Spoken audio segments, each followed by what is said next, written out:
Hey, Wealth Warrior, welcome to today's podcast and video where I'm going to be sharing with you why now more than ever, email marketing is the way to go, along with social media for your network marketing, direct sales, and solopreneur business. Stay tuned. I have a special guest.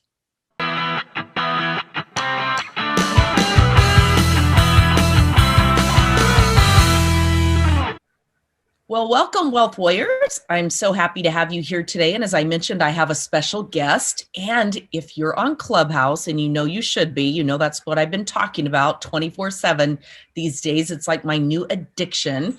And Jenna's kind of addicted too, because that's where we met. We've been doing twice a week, we've been doing a series on the importance of email marketing. So we're going to deliver some great content to you here.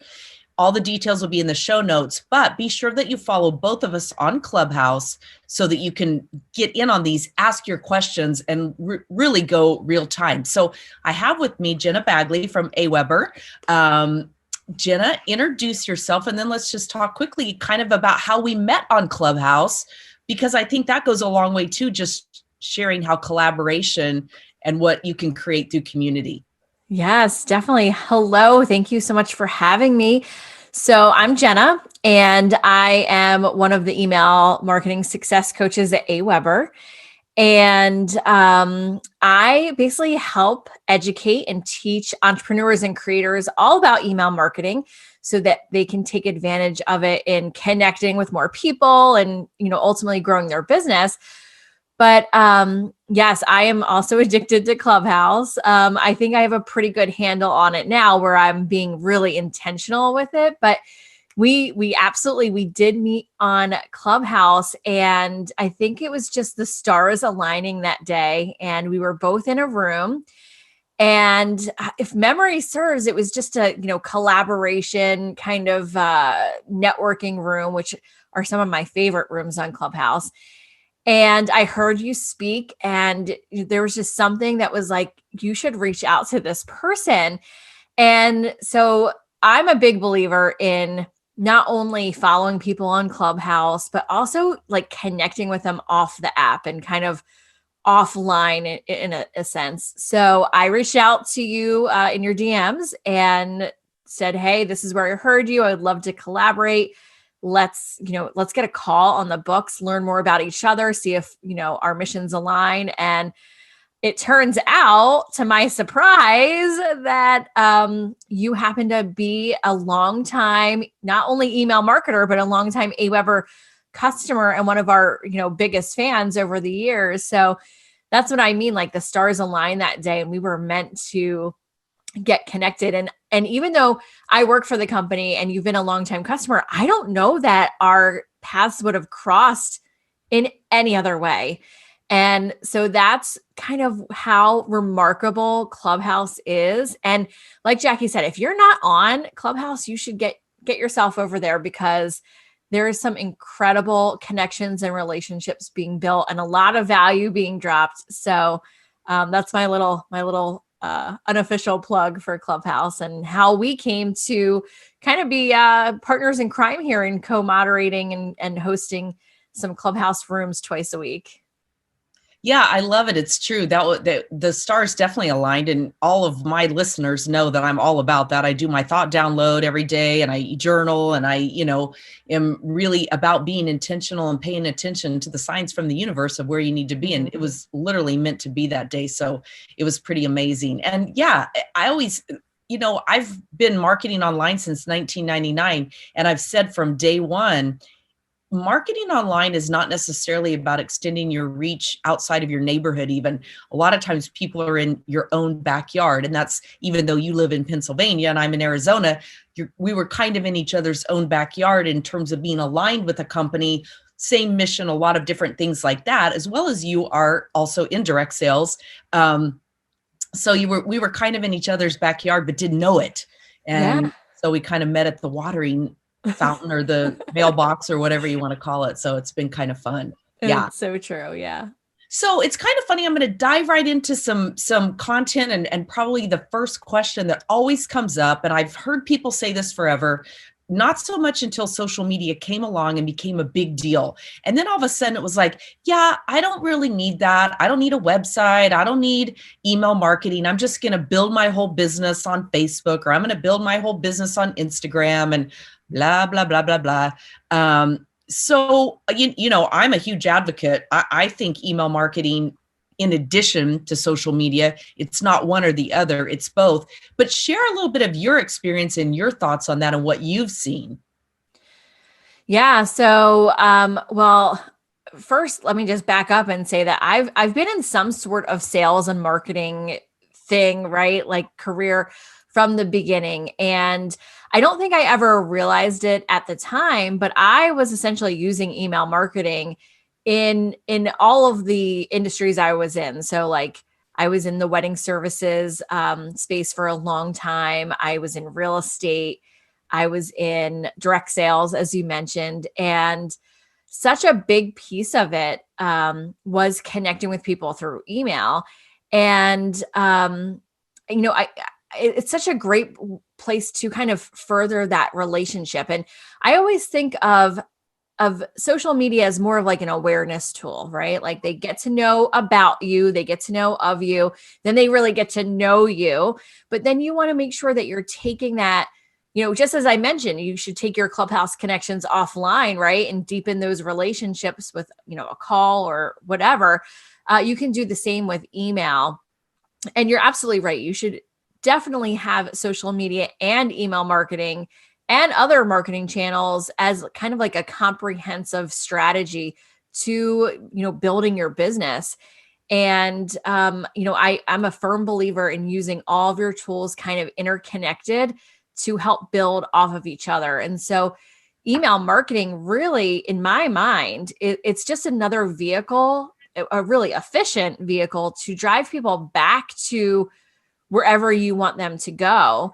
And I think that's a key piece that a lot of people miss is, well, I'm doing social media. I don't need a website, right? Like you said, I don't need an email list. But the big picture when you look at it is, well, email marketing can help get people back to your social media. If that's where you want to be the majority of the time, that's fine. That's great. But let email marketing help you build that channel, or, have your social media followers turn into email subscribers so that when something that really important comes out, right? Maybe you have a new launch, new product, new service, you can drive them back to social, because we all know, right? The algorithms, we've all heard that word. It's definitely a buzzword in the top of our mind, right? Not everyone's seeing, like, spoiler alert, right? Not everyone's seeing all of your social posts. So wouldn't that be amazing if there was a way that you could drive people back to a specific post, or back to your community, back to, wherever you spend the majority of your time, to kind of almost guarantee that you're going to get eyeballs on that. So that's where email marketing really is a special part of that process, because you can take them back to your content and not have to worry like, well, are they one of the 2% of people that saw that post that day? So yeah, I'm a big believer in use all of the tools in your toolbox to help like grow each other, and they should be intertwined really to have the most success. I love that. And I'm a storyteller because we've been working together. So I have two quick stories to share to really back that up. So I was at the first of the month, I was in Asheville, North Carolina with a couple of girlfriends celebrating a birthday. And I flew into Nashville, Tennessee, and out of Asheville, North Carolina. So follow that. And I had like 3 hours at the Asheville airport. And so of course I needed Wi-Fi. Mine was really bad there, just using my hotspot and all that. So I have to log in. And of course, you have to give up your email address to access the free Asheville Wi-Fi. Literally 10 minutes before we got on this call, I got an email from the Asheville airport just telling, keeping me up to date. That is email marketing. If you are on Amazon, that is email marketing when they're sending you different things. If you use Groupon, that is email marketing. I bought shoes the other day at DSW. all of a sudden it re-energized. My email has been in there, but I haven't been getting their emails. Boom. All of a sudden DSW is sending me stuff. So we're being marketed to all the time via email. And half the time we don't, probably more than half the time, we don't even open that email. But when the timing's right and we need something, we're going to open that email and stay top of mind. So that was number one. I just thought it was interesting, to be hit by the Asheville airport just right before we did this. And then the other part is too, kind of like what Jenna said, the two work together. So I literally, right before we hopped on this, I got on my Facebook group, Street Smart Well School. Many of you are members of it. It's a free Facebook group, but I do a lot of training in there. I hopped on live to share a story of how I added 60 followers in 3 minutes in a Clubhouse today, early this morning, simply by sharing my story of the pivotal moment when I almost quit my network marketing business. Now, what's going to happen is I shared that video. It's in my Facebook group. Unless somebody comments or likes it, I don't have any idea who saw it. I don't know if they saw it. I don't know if they didn't see it. But what I'm going to do is when I send out my next email, I'm going to drive people to that video. I'm going to say, I got a quick tip to share with you about Clubhouse. Click here to watch the video on how I added 60 followers in 3 minutes. Boom. So now I've have this email list. Some of them are in that group. Some of them are not. I'm going to recreate interest. If they want to see the video, they have to join the group. It's free.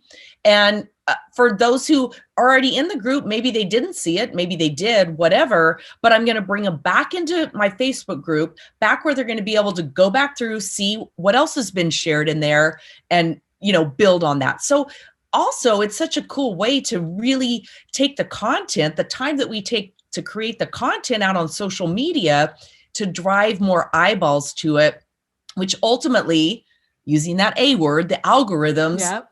That's the stuff that boosts it up in the algorithm. So I don't want to mind boggle anybody, but you just have to ultimately get a bigger picture of how it all works together. So I just had to share that about those two stories about how they, really truly work together. Well, and you said something really interesting too, is first of all, like they may have seen it, they may not have, but not only the algorithm, we'll take that out of the picture, but we don't know what or where they were when they even saw that post. Maybe they were in line at the grocery store and they saw it in their feed, but they didn't click on it, right? Maybe they were about to watch it, but their kid called asking for a snack. I know my kids, that's all they do all day is ask for snacks, right? So they could have seen it in their feed, but then something distracted them, right? Because we're all multitasking these days. So we don't even know if they even watched the video. And even if they did watch the video, here's the thing, repetition, not a bad thing. So we want to make sure that we're getting our content out there more than once, because if you know anything about marketing, and maybe you do, maybe you don't, repetition is a big part of it. Someone needs to see things at least 7 times for them to even remember who you are and what you do, let alone, take an action of some sort. So for them seeing it a second time, if they even saw it the first time, is actually a good thing. We want to drive home messages, because just the human brain, it takes us a couple times to have that like, aha, okay, I should do something with this. I should watch this video. I should apply what I learned here. So, driving people back to content that you've, like you said, taken so much time already to develop, you want to make sure you get people back and back and back to it. And I always think of like, when I make Thanksgiving dinner, right? Like it takes me the entire day to cook this meal and it's over in like 5 minutes. It's like wah wah kind of thing. But then I remember the next day when we're going to have Thanksgiving 2.0 and we have leftovers and everyone's coming back. And then maybe they didn't have a chance to try the stuffing or they were too full to have a piece of pie.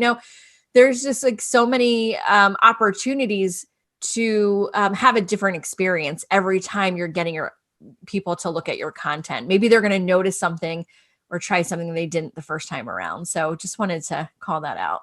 It's so true. It's so true. And how many times have you had your app open, right? You've got your Facebook or Instagram or whatever, and you think, oh my gosh, I have to do this quick. And then you reopen it and it's gone because it didn't save, because it refreshed, because it does. And then very often, especially with groups on Facebook, you have to go searching for it, because if you've already seen it, now they want to show you new content. So a lot of times that content is hidden.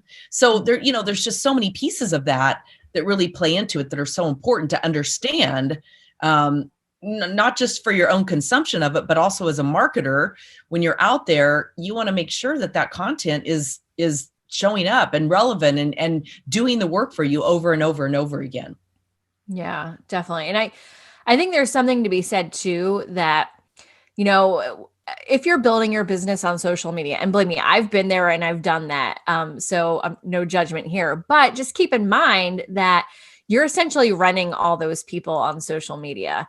And you want to have a way to engage and communicate with those people should, right, social media go down for the day. Like, it could happen, right? I think we've seen blackouts here and there. And, I remember one day I logged in to my group, my Facebook group, where I was doing the majority of my selling.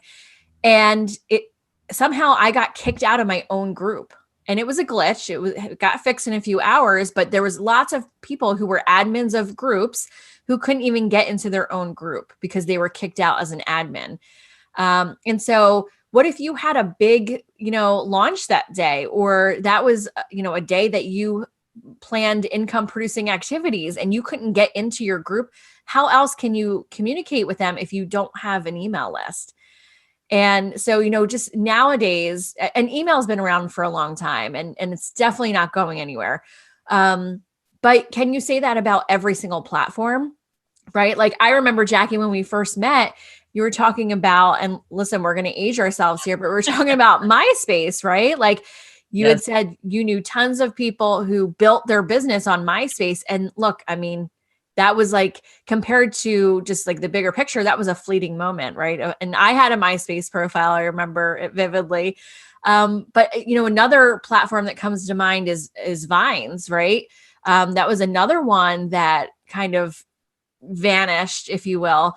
And, then you got to start all over again if you don't have an audience that you can control, basically, in terms of you owning that audience. So that's where email plays a really important role in that as well.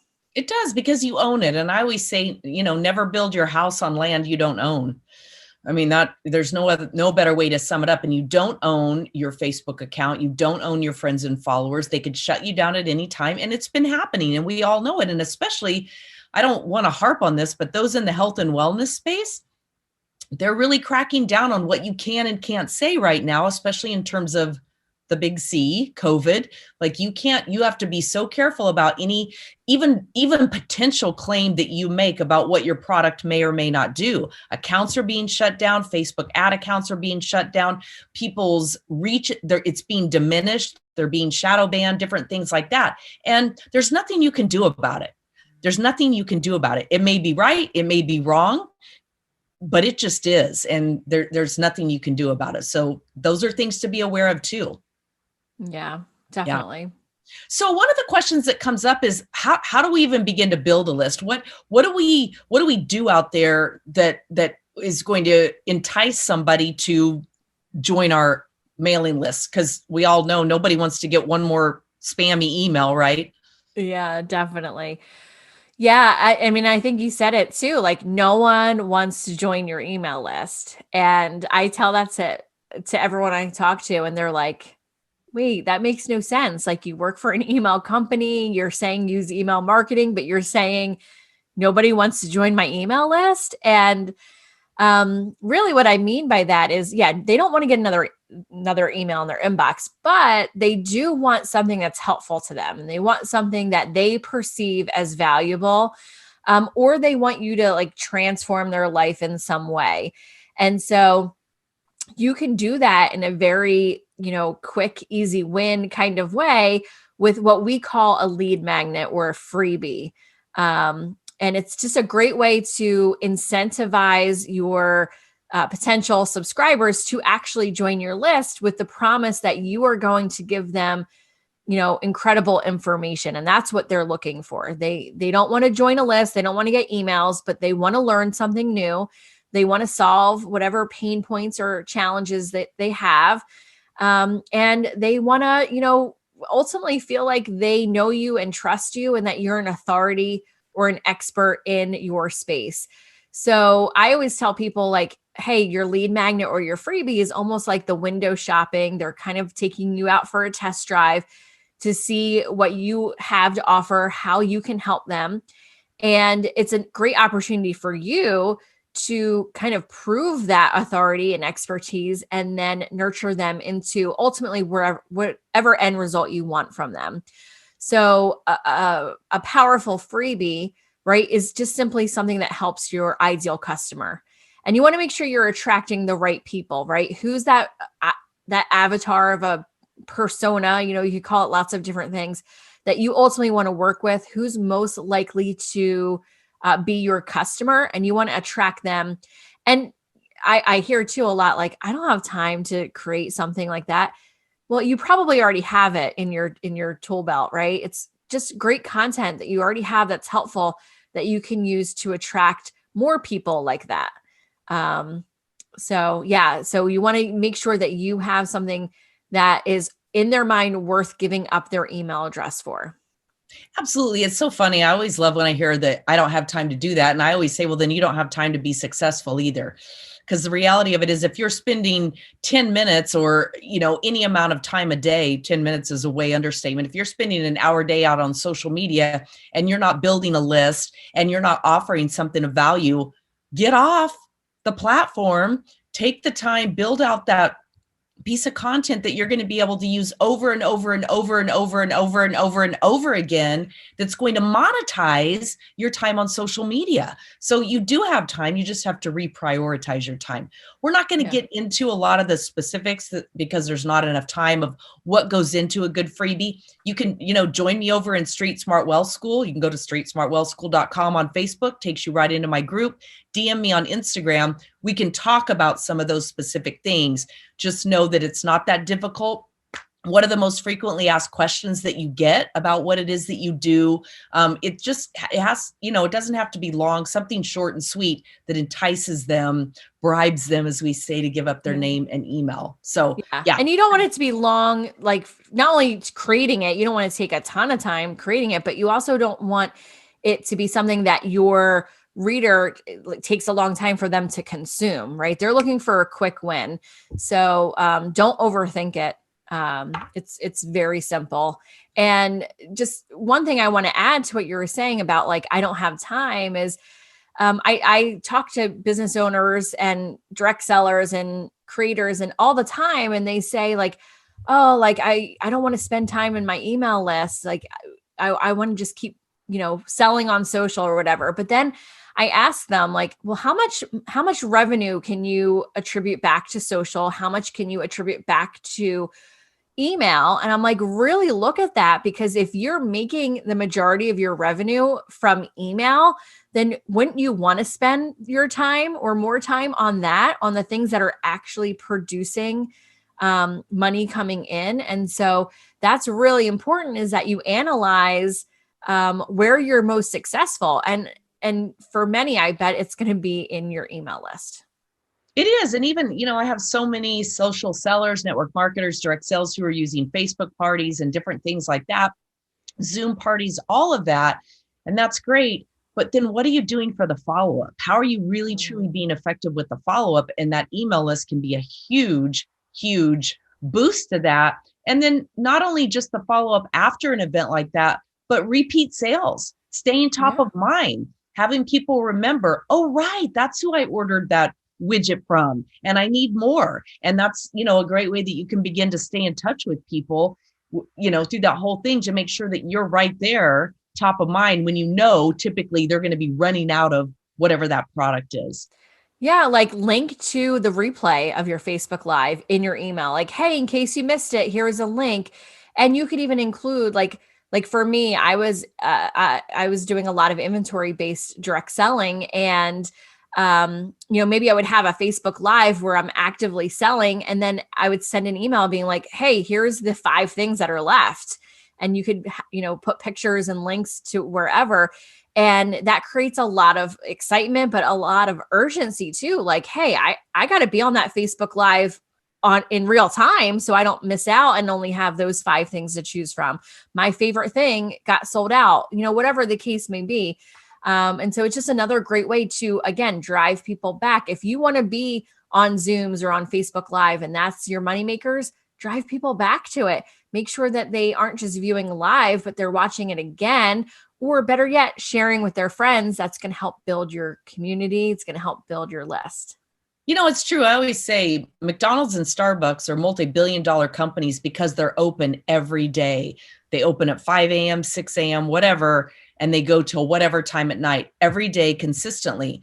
And while you don't have to be live every day consistently during those times, you want to maximize that time. And that's what keeps your store open. That's what keeps your business thriving and keeps that business open, just like the big boys and girls. So exactly. Yeah. Yep. So then how do we grow that list? So we get started, we set up the freebie, and then how do we go about adding people to that list? There's a lot of ways that you can build your list. Something that I kind of just alluded to is referrals, right? If you're sending really good email content, then those people are going to tell their friends, and then their friends are going to want to get in on it, right? And so don't be afraid to ask in your email, hey, forward this to someone that might benefit from this. That's a really great way. I've also seen people run contests where like the winner is going to be announced in an email, join the list. So running a contest is a great way. One that I see a lot of people miss is using the third-party tools that you're already using for your business.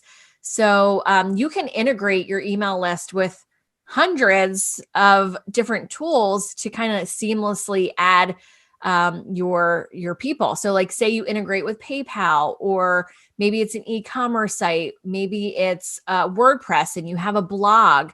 You can connect the two together to help build your list. And that's one that, like I said, I see a lot of people kind of skip this step, and it makes sense, right? Like work smarter, not harder. We hear that all the time.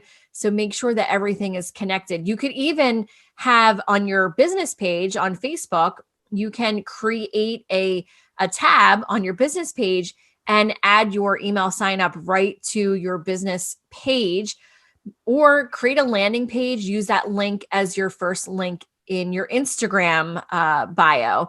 So I would say, just like you would promote any part of your business everywhere, you're going to promote your email list everywhere as well too. So whether that's a landing page or on social, or you're having in-person events, you can have them sign up to your email list. I know I've done a ton of events over my years, and I would have maybe a drawing for a free product or a discount. So there's a lot of creative ways that you can use to build your list. And those are just a few. Yeah. And if you've followed me for any length of time, you know that I'm always talking about having a call to action. You've got to have a call to action to everything you do. If you do a social media post, what do you want them to do? What do you want the next step? I mean, reading your information is great, but thinking that they're just going to go click to your profile is kind of wasted time unless you tell them. And to learn more, go here. And to get this, go here. And that's where I'm a big fan of the really short, snappy URL. And shameless plug, but if you're listening to this, you've heard it before. So I recently created firstdatemagic.com. It's for network marketers, how to date your prospects. Now, I will tell you, I'm changing that up. That won't go away. But now I'm going to incorporate directsalesmagic.com, because as cute as I thought it was to do First Date Magic, I found that it was hard for me to keep the cuteness of it going. It just wasn't really, that's not in my wheelhouse. So anyway, all that to say, you can go to either firstdatemagic.com, directsalesmagic.com, and you can see exactly what we're talking about. It's a short, snappy URL. I say it in every video. I say it in my podcast. I say it when I do a Facebook Live. Go here, go here. It's in my Instagram profile. It's in my Clubhouse profile. It's everywhere because my number one goal is to get them off of social, as you alluded to earlier, Jenna, get them into my list where I control the space, I control the content. I don't control the ability to make sure that they open it, read it, consume it, but at least I know it was delivered to them. So when you're thinking about what's that call to action going to be, definitely think about that. And again, join me over in streetsmartwellschool.com. We're on the Facebook group where we talk about a lot of this type stuff. So yeah, that call to action. It's funny that you say that because I just did a room today on Clubhouse about why your call to action isn't working. And we spent an hour talking about the specific subject. And I'm not going to, get too into the weeds here, but a lot of times I see that people either have a poor call to action or they don't have one at all. And, it's so important that we kind of help our customers through the process because they don't know how to work with you or how to buy from you.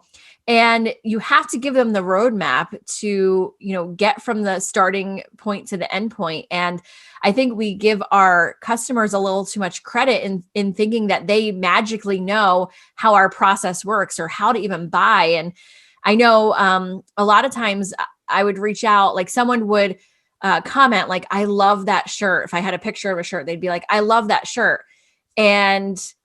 But they wouldn't buy it. And they're like, it's so amazing. It's perfect for vacation, but they wouldn't buy it. And then I would reach out to them and be like, hey, I see that you love that shirt. Like, why didn't you buy it?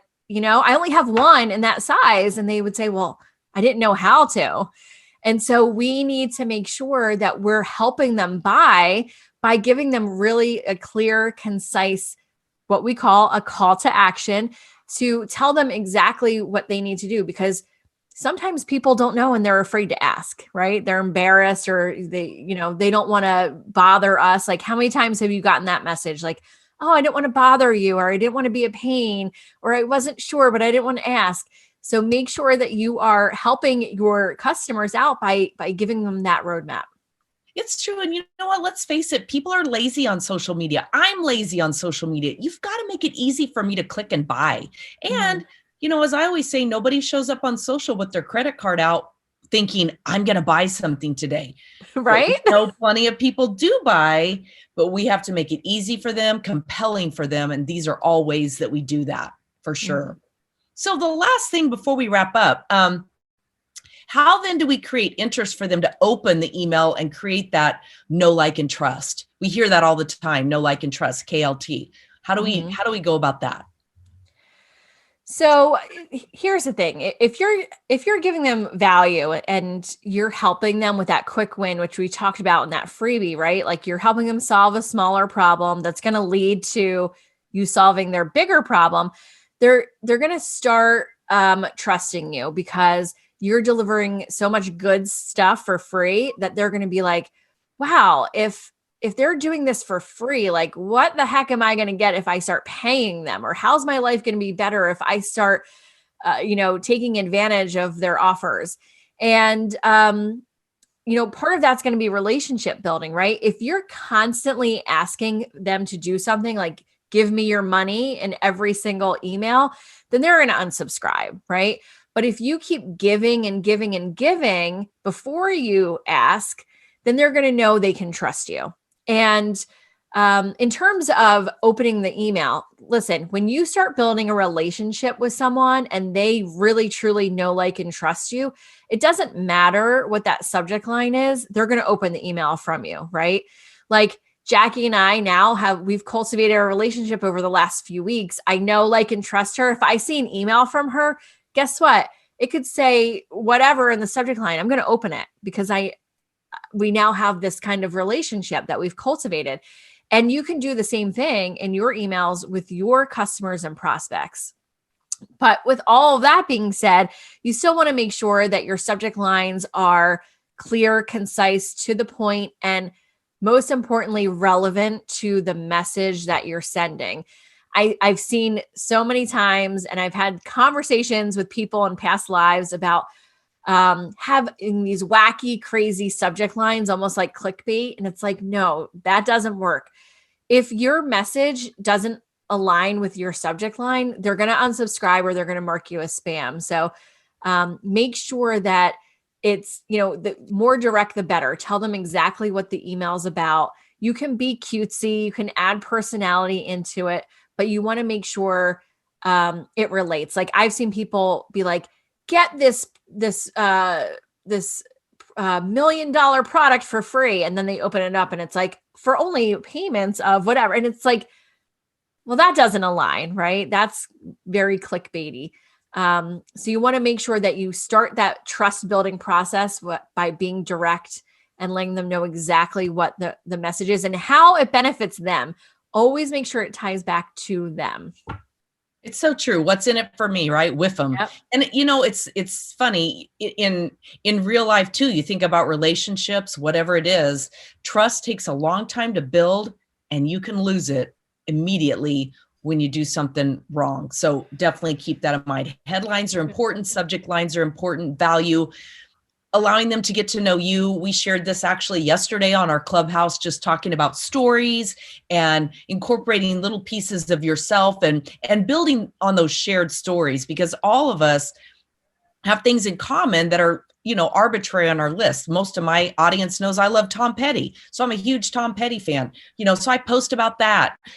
Sadly, he's no longer with us, but I still post about it all the time. I'll literally on his birthday or the date of his death, I'll take 20 of his songs and I put it into a little like ramble using all the songs and have people pick it out. Just goofy things like that. That's not going to appeal to everybody, but it's going to appeal to certain people. And it allows people to see me or you, if you're doing this, as more than just a salesperson, as a real, live, tangible, approachable human being. And that's who and what you want to be, right? And whether they like Tom Petty or not, guess what? When they hear a Tom Petty song, they're going to think of you.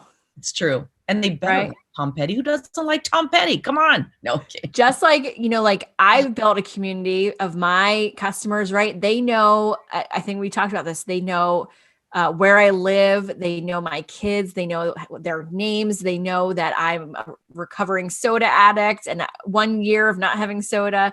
They know I love arrows and leopard print. And so I'll get people that will reply to my emails or send me a direct message with something that has an arrow on it. And they'll say, oh, I saw this. This made me think of you. And it's just those little things that go a really long way. And you can build that through your stories that you tell in email. And even with social media, right? You only have so much, right? People aren't going to read these big, long diatribes on social media. They want like quick scrolling through, stop. Okay, cool. They keep going.